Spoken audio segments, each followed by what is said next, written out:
My dear students, यह विज्ञान का पेपर है जो कक्षा 10वीं का है 824 जेपी, जिसका हम सॉल्यूशन करते हैं। आप लोग देखें और अपनी कमेंट में राय दें कि हमारे कितने मार्क्स का पेपर हुआ। जैसे बेटा ये प्रश्न हैं, निम्नलिखित कथनों में सही कथन का चयन करें। अवतल दर्पण से बना प्रतिबिंब सदैव वास्तविक होता है।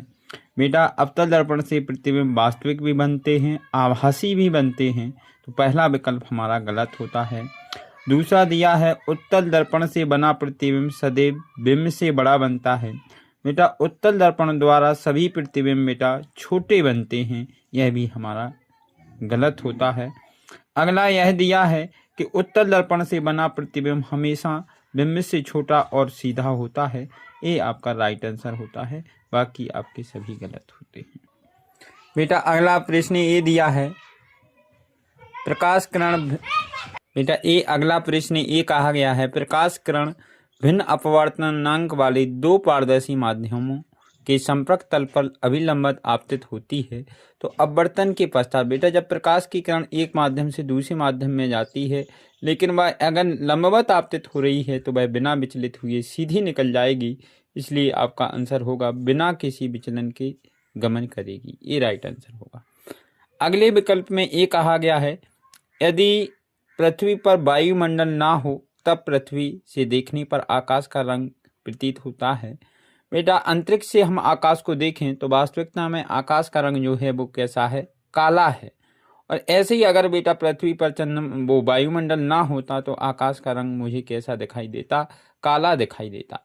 अगला प्रश्न ये है एक अवतल लेंस की फोकस दूरी बेटा 15 सेंटीमीटर दी है और वस्तु लेंस से 30 सेंटीमीटर की दूरी पर रखी है, तो हमें यह ज्ञात करना था प्रतिबिंब और वस्तु के आकार का अनुपात क्या होगा।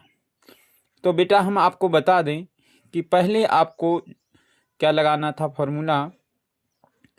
हमारा अवतल लेंस का फॉर्मूला होता है 1/f बराबर 1/v माइनस 1/u। बेटा f चूंकि अवतल लेंस है इसलिए फोकस दूरी काय में आएगी, ऋण में आएगी। और को सॉल्व करें -1/15 v बराबर -1/u। u का मान बेटा -30 है, तो ये माइनस माइनस क्या हो जाएगा बेटा, प्लस हो जाएगा। क्या हो जाएगा, प्लस। तो हमारा ये बचेगा 1/v बराबर -1/15 और -1/30। लासा आएगा तो बेटा -30 आएगा, 15 दूनी 30 और 30 एकम 30। -2 और -1 जुड़ेंगे तो -3 कितना आ जाएगा, 30 आ जाएगा। एक कटेगा तो आपका 1/10 आ जाएगा, यानी v बराबर आपका आ गया 10।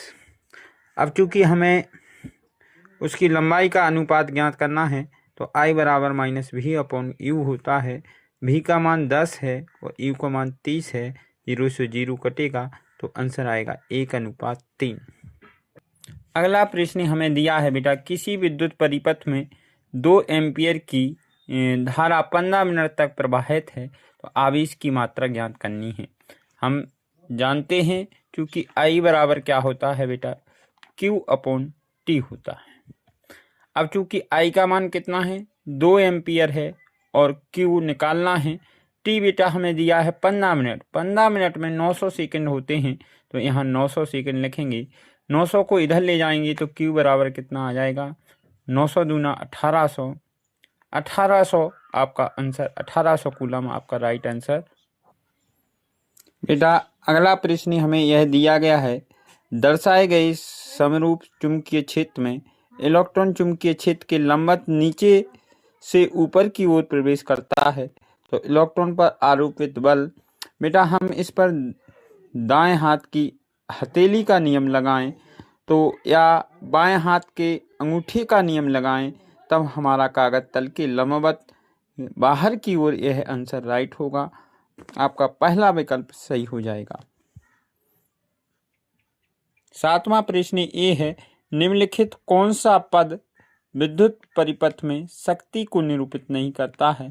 तो आप लोगों ने बेटा P बराबर VI पढ़ा है। P बराबर VI पढ़ा है, तो बेटा P बराबर V की जगह क्या लिख सकते हैं हम,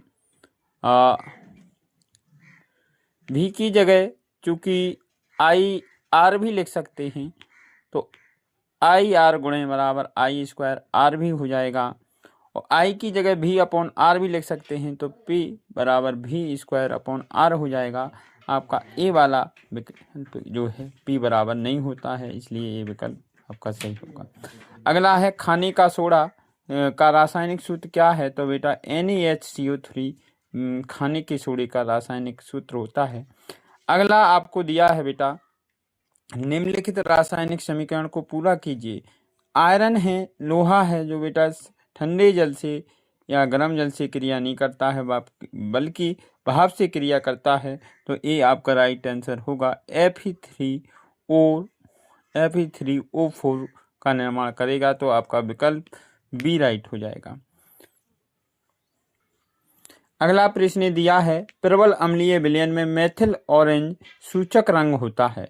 बेटा प्रबल अम्ल में जब मेथिल ऑरेंज को मिलाते हैं तो यह लाल रंग देता है। कौन सा रंग देता है? लाल रंग देता है।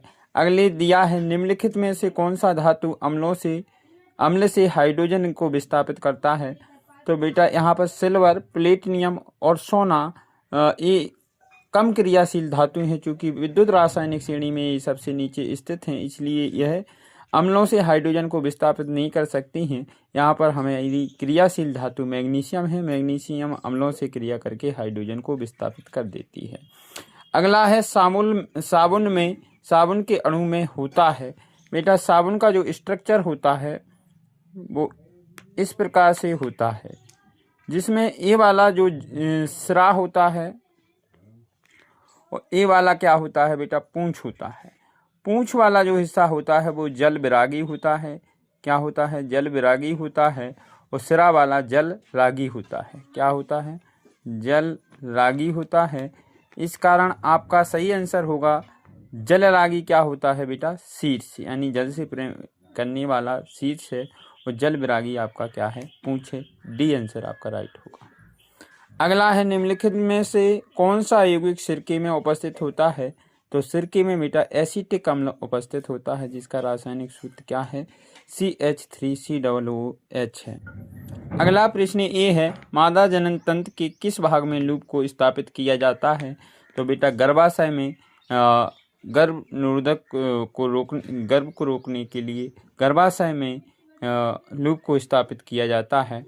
अगला है कोशिकीय प्रक्रम में ऊर्जा की मुद्रा क्या है, तो बेटा ATP है, एडिनोसिन ट्राइफॉस्फेट। द्विखंडन होता है बेटा, एक अलैंगिक जनन विधि है। अमीबा में द्विखंडन द्वारा क्या होता है बेटा? जनन। अगला प्रश्न है पुंकेश्वर में परागकण होते हैं, आगुणित होते हैं। बेटा पुंकेश्वर में जो परागकण होते हैं वो आगुणित होते हैं। एक स्थलीय पारितंत्र में हरे पौधे की पत्तियां द्वारा प्राप्त होने वाली सौर ऊर्जा का लगभग कितना भाग खाद्य श्रृंखला ऊर्जा में परिवर्तित होता है? बेटा हमें 100% जो सूर्य के पास ऊर्जा है उसका 10% हमारे पेड़ पौधों तक पहुंचता है, और यह 10% ऊर्जा के बाद 1% ऊर्जा ही हमारी खाद्य श्रृंखला में आगे बढ़ती है। इसलिए इसका विकल्प डी राइट होगा। बेटा आमाशय में पाया जाने वाला अम्ल क्या है?